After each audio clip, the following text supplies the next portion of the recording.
ദൈവത്തിന് മഹത്വമുണ്ടാകട്ടെ. കരിവേലിപ്പടിയിൽ, തോപ്പുംപടിക്ക് ഫോർട്ട് കൊച്ചിക്ക് അടുത്തുള്ള കരിവേലിപ്പടിയിൽ കർത്താവിന്റെ സുവിശേഷവുമായി വീണ്ടും വരിക. ദൈവം ഞങ്ങളെ അയച്ചതിനാൽ ദൈവത്തെ സ്തുതിക്കുകയാണ്. വിധങ്ങളായ പ്രതികൂലത്തിന്റെ വാർത്തകളെല്ലാം നാം ദിനംതോറും കേൾക്കുമ്പോൾ നമ്മളെ സഹായിക്കാൻ കഴിവുള്ള, നമ്മളെ രക്ഷിക്കാൻ കഴിവുള്ള, നമ്മളെ ഓർക്കുന്ന, നമ്മുടെ വേദനയിൽ കൂടിയിരിക്കുന്ന ദൈവത്തെക്കുറിച്ച് ഇന്ന് ഏതാനും മിനിറ്റുകൾ നിങ്ങളുമായി പങ്കുവെച്ച് പ്രാർത്ഥിക്കുവാൻ സ്വർഗത്തിലെ ദൈവം ഞങ്ങളെ അയച്ചതിനാൽ ദൈവത്തെ സ്തുതിക്കുക. ബൈബിളിലേക്ക് വരുമ്പോൾ ഇപ്രകാരം നമുക്ക് കാണുവാൻ പറ്റും. 12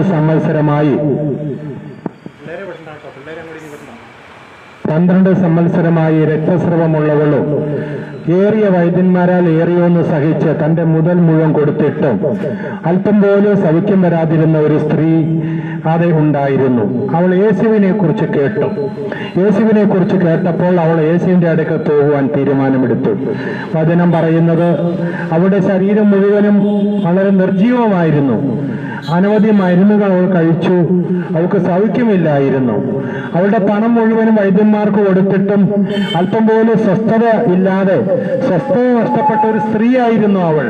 എന്നാൽ അവള് യേശുവിനെ കുറിച്ച് കേട്ടു. കരിവേലിപ്പടിയിൽ ഞങ്ങളെ ശ്രദ്ധിക്കുന്ന പ്രിയപ്പെട്ടവരെ, നിങ്ങൾ യേശുവിനെ കുറിച്ച് കേട്ടിട്ടുണ്ടോ? നിങ്ങൾക്ക് യേശുവിനെ അറിയാവോ? എന്റെ ദൈവമേ, ആ സ്ത്രീ യേശുവിനെ കുറിച്ച് കേട്ടു. അത് അവളുടെ ജീവിതത്തിൽ ഒരു വ്യത്യാസമായി. നിങ്ങൾ യേശുവിനെ കുറിച്ച് കേട്ടാൽ, യേശുവിനെ വിശ്വസിച്ചാൽ നിങ്ങളുടെ ജീവിതം മാറും. വചനം പറയുകയാണ്, അവൾ അവിടെ ആ രോഗ കിടക്കയിൽ നിന്ന് എഴുന്നേറ്റു. അവൾക്ക് മനസ്സിലായി യേശുവിന്റെ അടുക്കൽ കടന്നുപോയാൽ, അവൾ കേട്ടിട്ടുണ്ട് യേശുവിന്റെ അടുക്കൊക്കെ ചെന്നാൽ അവളുടെ ജീവിതത്തിന്റെ പ്രശ്നത്തിന് പരിഹാരം ഉണ്ടാകും. ഇന്ന് ഞങ്ങളെ ശ്രദ്ധിക്കുന്ന ഈ ഫോർട്ട് കൊച്ചിയിൽ കരിവേലിപ്പടിയിൽ ശ്രദ്ധിക്കുന്ന പ്രിയപ്പെട്ടവരെ, നിങ്ങളുടെ ഹൃദയത്തിൽ അങ്ങനെ ഒരു ചിന്ത ഉണ്ടായാൽ, വിശ്വാസം ഉണ്ടായാൽ നിങ്ങളുടെ ജീവിതം മാറും. അവൾ ചിന്തിച്ചു, ഞാൻ യേശുവിന്റെ അടുക്കൽ കടന്നു പോകും. അവളെ ഇരിക്കുന്നിടത്ത് ഇരുന്നില്ല, കിടന്നിടത്ത് കിടന്നില്ല. അവൾ അവിടെ എഴുന്നേറ്റ് മതത്തെ നോക്കിയില്ല, മതപുരോഹിതന്മാരെ നോക്കിയില്ല, സമൂഹത്തെ നോക്കിയില്ല, മറ്റുള്ളവർ എന്ത് ചിന്തിക്കുന്നത് നോക്കിയില്ല. അവൾ യേശുവിനെ തേടി കടന്നുപോയി. അവള് ചിന്തിച്ചു, അവൾ പറഞ്ഞു, യേശുവിന്റെ വസ്ത്രത്തിന്റെ തൊങ്ങല്ലെങ്കിലും തൊട്ടാൽ എനിക്ക് സൗഖ്യം വരും, എനിക്ക് വിടുതലുണ്ടാകും, എന്റെ പ്രശ്നത്തിന് പരിഹാരം വരുമെന്ന് അവൾ വിശ്വസിച്ചു. സ്നേഹിതരെ, അവൾ അവിടെ ചെന്നു. വലിയ ജനക്കൂട്ടമാണ്. ആ ജനക്കൂട്ടത്തിന്റെ ഇടയിലൂടെ അവൾ കടന്നുപോയി. യേശുവിന്റെ വസ്ത്രത്തിൽ ഒന്ന് തൊട്ടു.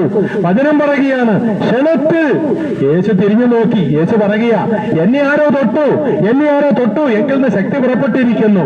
വിശ്വാസത്തോടെ യേശുവിനെ തൊട്ടാൽ, യേശുവിനെ കണ്ടാൽ, യേശുവിനെ വിളിച്ചാൽ, സ്നേഹിത, നിന്റെ അവസ്ഥ മാറുകയാണ്. വചനം പറയുന്നു, യേശു അവൾ നോക്കിയപ്പോൾ അവൾ മറഞ്ഞിരിക്കുന്നു. അവൾ എന്ത് ചെയ്തു? അവൾക്ക് മനസ്സിൽ